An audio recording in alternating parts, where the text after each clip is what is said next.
เจริญพรของตัวญาติโยมทั้งหลายเนาะนี่เขามาหอดจดถึงแล้วอยู่ผาดังมันจะมีพุทธรูปอันเก่าแก่แกะสลักจากหินเนาะเป็นหินทรายนี่อยู่เทิงผาใดผาดังก็อยู่นี่อาจารย์ขึ้นไม้นี่โอ้สุดยอดที่ลงกลางเลยเนี่ยเอาเขาโอ้กลางถนนบ่นี่ผู้ใดอยากมาชมมาเนี่ยเด้อมากราบสักการะบูชา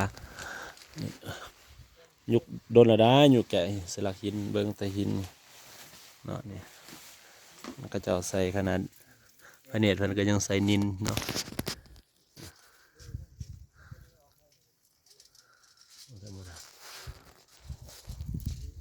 แต่ว่าของแท้นี้นินตัวนี้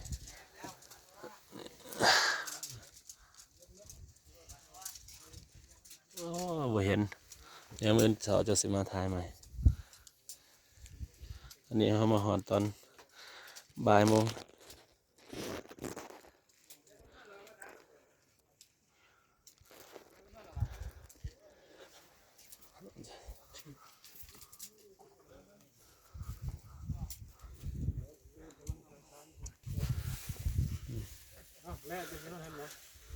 มันกลางเต็นท์จะเนี่ยซื้อแต่ว่าเจ้าน้อยเขาอยากจะชมวิวเขื่อน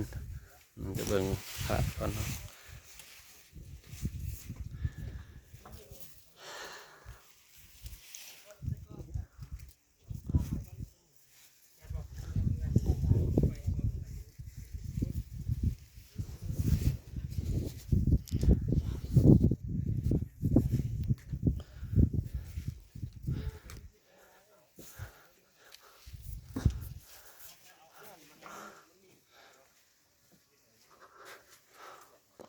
อ๋อสิเห็นอยู่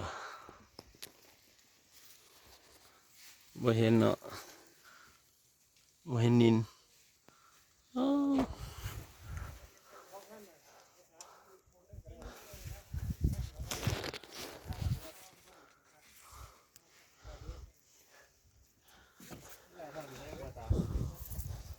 ก็จะแกะสลัก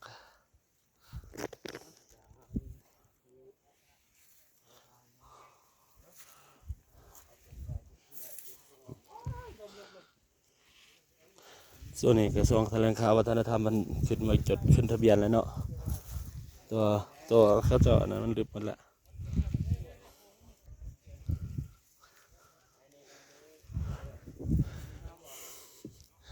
นี่ถึงอันนี้มันแตกเขาจะไม่ได้มาเห็ดมาไหม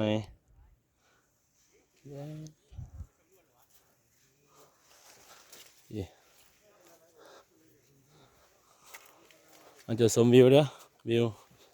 อยู่นี่เนาะอยู่ผาด่างที่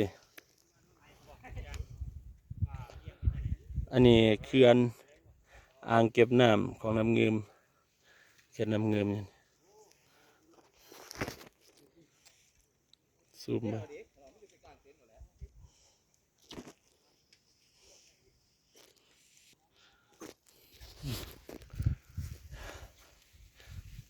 เพราะมันเป็นผาอย่างเสียเด้เพราะมันโมเป็นมันผูนะมันขึ้นจากมันเป็นหน้าผามีง่วนหินแต่ก่อนนี้เขาจะมีที่มุงแล้วเนี่ยเขามุงเนี่ยแล้วเขาไม้ไว้เขาปาดเนาะมันเป็นสามเหลี่ยม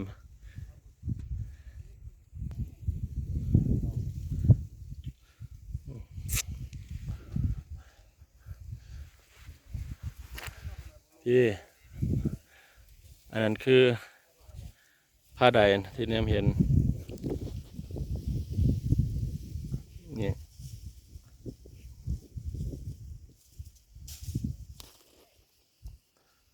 อันนี้คือผ้าใดเนาะ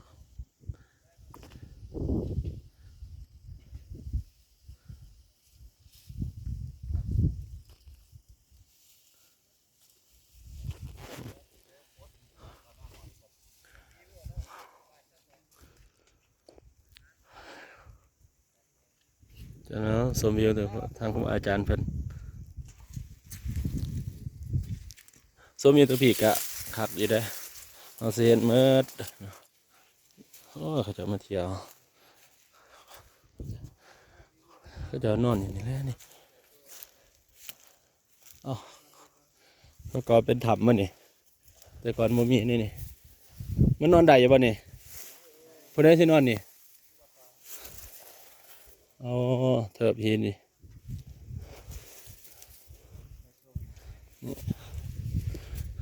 ปีนนี่บ่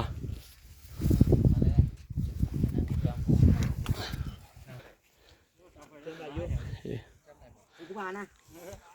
จะมาตู้สวัสดิ์ โอ้บางยูทูบอะไรได้ขนาดนี้ วิวเนี่ยพี่ อันนี้คือ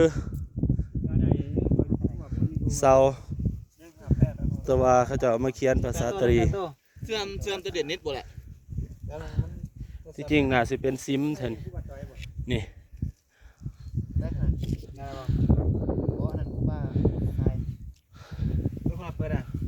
ยังคือหนูลูกนิมิตนี่ สองหนึ่งตัดต่อ กูมาภาคใต้ ลูกนิมิต ได้ป่ะ แต่เขาจะเอา บอลมีสัญญาณแล้วเนาะ มาขุดมืดนี่มองเป็นมองเขาซิมเนาะนั่นเด้มันลูกนิมิต จำได้อยู่แต่ว่ามันก็ได้นะ เขาจะมาขุดเอามันนะนี่นี่ก็แมนนี่เด้เป็นเสาซีมาโอ้เกือบล่มนี่เด้กุศลแถลงข่าววัฒนธรรมมันมาเก็บ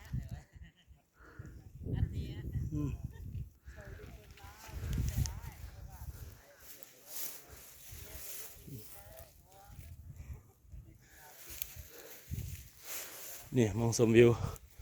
โอ้ย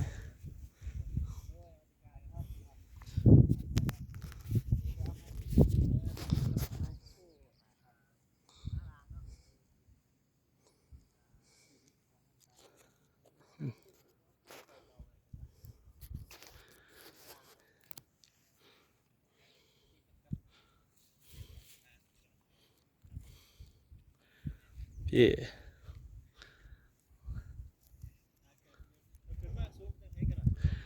อยู่ผาดาง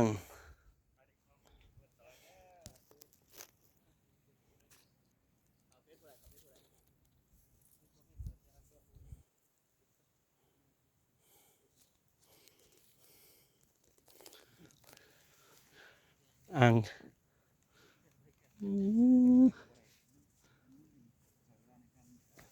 อ๋อตัวนี้กระบวนซีเมนต์มาจากเนาะบ่แม่นตรงนี้ตัวนี้เนาะ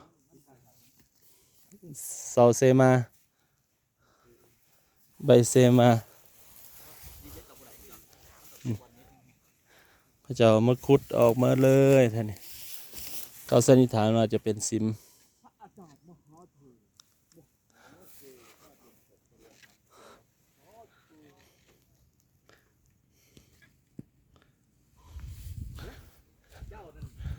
สมวิวสมวิว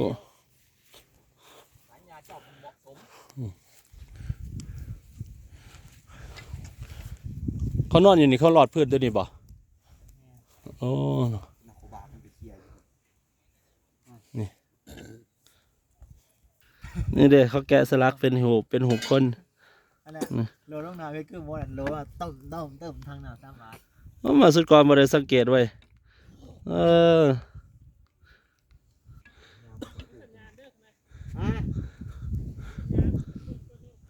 ดูแล้วจ้า กูแล้ว บอกเลยเจ๊บัวกันแน่เลย กูแล้ว ครูบาอาจารย์เพันสิถวายผ้า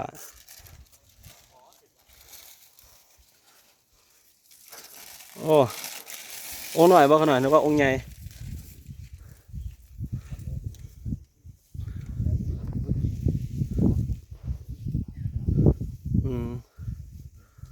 อ๋อพอดีแล้วเนี่ยใส่องค์หน่อยเลยแหละ ผมมาอยู่นี่เนาะสร้างองค์พระใหญ่ให้เบิ่นเลยเยี่ยมเบิ่นนะเยี่ยม มีแค่มดบ่ นี่เครื่องทำมีให้มาพร้อมเข็มขัด เข้มขัดเขาไม่เตียงบ่เป็นเจ้าภาพอ่า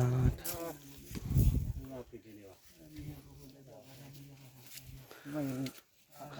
สาธุเด้อพระยามาขึ้นมาเบิ่งขึ้นมาชมมาสักการะบูชากันมาเด้อ